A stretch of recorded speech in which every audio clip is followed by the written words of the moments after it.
Assalamualaikum warahmatullahi wabarakatuh. Waalaikumsalam warahmatullahi wabarakatuh. Apa kabar hari ini anak-anak? Alhamdulillah sehat luar biasa. Allah Akbar. Sudah siap belajar semua untuk hari ini? Siap.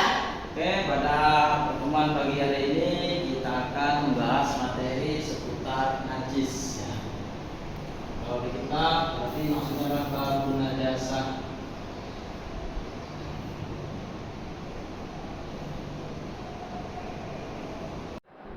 Mbak, apa yang kalian ketahui tentang najis? Silakan bagi yang mau berpendapat. Saya Pak. Ayo, saudara Regina, silakan dijawab.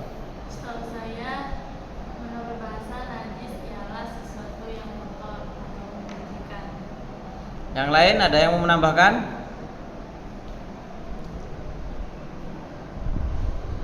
Silakan yang lain. Belum ada? Oke, kita lanjutkan pelajarannya ya untuk hari ini.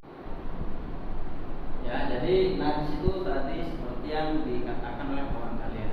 Najis adalah secara bahasa sesuatu yang kotor atau sesuatu yang menjijikkan. Sehingga karena itu kotor atau karena itu menjijikkan, maka perlu untuk dibersihkan. Kalau dalam bahasa fikihnya adalah disucikan. Oke. Najis itu terbagi menjadi 3 kategori. Pertama, ada najis mughalladah.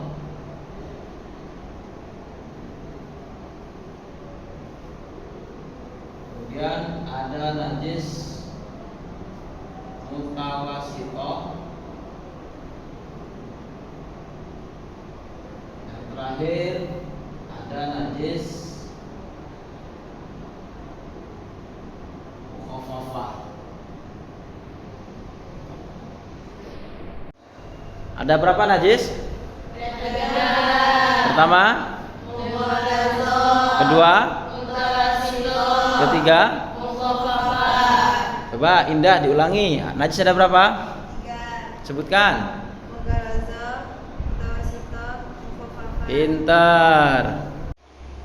Ya, jadi najis yang pertama ada mughalladah, mutawasithah, mukhaffafah, itu pembagiannya. Sekarang kita masuk ke pengertian masing-masing. Apa najis mughalladah? Jadi najis mughalladah itu adalah najisnya anjing, babi, atau dari anak mereka berdua, atau anak mereka dari salah satunya. Oh, yang anak dari salah satunya. Ada seekor anjing tidak sengaja kawin sama kambing, lahirlah anak. Maka nanti anaknya juga dihukumi sebagai najis mughalladah. Bisa dipahami? Bisa. Oke. Kemudian kita langsung ke mukhaffafah dulu. Untuk mukhaffafah itu kalau kita artikan mukhaffafah itu artinya ringan, najis ringan. Kalau tadi mughalladah itu najis berat. Ya. Mughalladah berat, mukhaffafah ringan. Apa najis mukhaffafah? Najis mukhaffafah itu adalah najisnya bayi laki-laki. Nah, ingat, mukhaffafah itu adalah najis bayi laki-laki.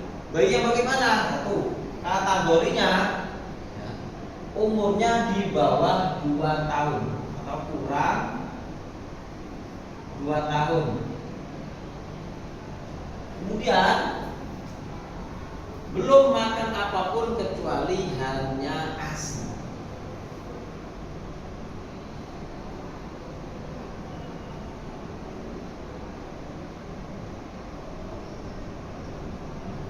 Jadi kategori untuk mukhaffafah itu cuma ada satu, apa? Kencingnya bayi laki-laki yang usianya di bawah 2 tahun dan belum mengkonsumsi apapun kecuali hanya ASI. Artinya kalau ada bayi laki-laki usianya kurang dari 2 tahun, katakan setahun setengah, laki-laki sudah makan roti, misalkan. Berarti air kencing yang sudah bukan mukhafafah lagi. Nah, jadi poin pentingnya untuk mukhafafah itu apa? Ada dua, usianya kurang 2 tahun, kemudian asupan yang masuk hanya baru ASI. Bisa dipahami? Bisa. Oke, kemudian yang ketiga, ya, mutawasito. Mutawasito ini artinya adalah tengah-tengah. Ya, mutawasito artinya adalah tengah-tengah. Maka mutawasito itu adalah najis selain mughalladzah dan selain mukhafafah. Najis apapun itu, selain najisnya babi dan anjing, selain najisnya bayi kencing bayi laki-laki, maka nanti kategorinya adalah najis mutawasito. Mau kencing sapi, mau kotoran kambing, kotoran manusia, kotoran hewan apapun selain anjing dan babi dan selain kencing bayi laki-laki, maka kategorinya adalah najis mutawasito. Jadi najisnya ada berapa? 3. Sama? Mughalladzah. Artinya? Berat. 2. Mutawasito. Artinya? Tengah-tengah. 3. Mukhafafah. Artinya? Ringan. Oke, sekarang Nurul coba. Kalau ada bayi laki-laki usianya baru setahun 2 bulan, kebetulan bayi tersebut sudah makan bubur ayam misalkan. Apa hukum kencing dari bayi laki-laki tadi? Hukum najisnya termasuk yang mana? Mughalladzah, mutawasito, atau mukhafafah? Mutawasito. Alasnya kenapa?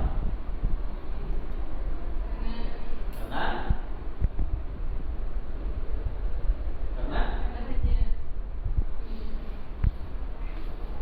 ya betul ya. Najis itu tergolong mutawasito. Kenapa? Karena tidak memenuhi syarat mukhafafah.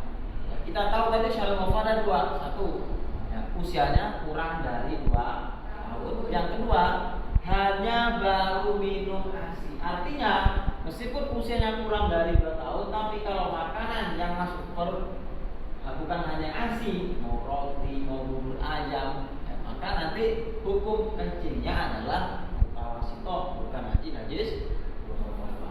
Paham tuh? Dari materi yang barusan diuraikan, mulai dari pengertian, pembagian, dan penjabarannya, barangkali ada yang mau ditanyakan. Ayo silakan. Saya Pak, kalau misalnya ada nanah, ada orang yang terkena nanah, terus dianya sholat, tiba-tiba pecah, itu sholatnya sah atau tidak Pak? Oke, ada pertanyaan dari salah satu kawan kalian. Ada orang sholat kebetulan punya bisul. Nah, tiba-tiba pas sholat bisulnya pecah sehingga mengeluarkan nanah. Begitu pertanyaannya. Oke, baik. Yang pertama kita harus tahu dulu nanah itu hukumnya apa. Kita tahu nanah itu termasuk salah satu yang dihukumi sebagai sesuatu yang najis. Namun kita dalam konteks ini, dalam memberikan hukum, kita lihat dulu kasusnya. Nanah yang keluar tergolong sedikit atau banyak. Ya, ketika nanah yang keluar hanya sedikit, maka nanti kategorinya berarti dima'fu. Kenapa? Karena nanahnya keluar dengan sendirinya. Karena nanahnya keluar dengan sendirinya. Maka hukum nanah yang keluar ketika sholat itu dima'fu, dimaafkan. Hukum dasarnya najis, namun karena keluarnya pertama dia sedikit, kemudian keluar dengan sendirinya, artinya tidak ada unsur kesengajaan, maka sholatnya tetap sah. Karena nanahnya meskipun najis dihukumi dima'fu. Tapi ketika kasus tersebut nanah yang keluar itu termasuk kategori banyak, ya, katakan bisulnya besar, ya, sehingga ketika meletus nanahnya banyak sampai mengalir misalkan. Nah, maka meskipun keluarnya tidak disengaja karena nanah yang keluar adalah banyak, maka kategorinya tidak dima'fu. Dalam artian hal itu bisa membatalkan sholatnya. Bisa dipahami jawabannya untuk yang bertanya? Siapa? Yang lain? Ada pertanyaan yang lain silakan. Kalau enggak ada, ya mungkin untuk pertemuan kali ini dicukupkan sampai di sini. Ya. Kurang lebihnya mohon maaf. Assalamualaikum warahmatullahi wabarakatuh. Waalaikumsalam.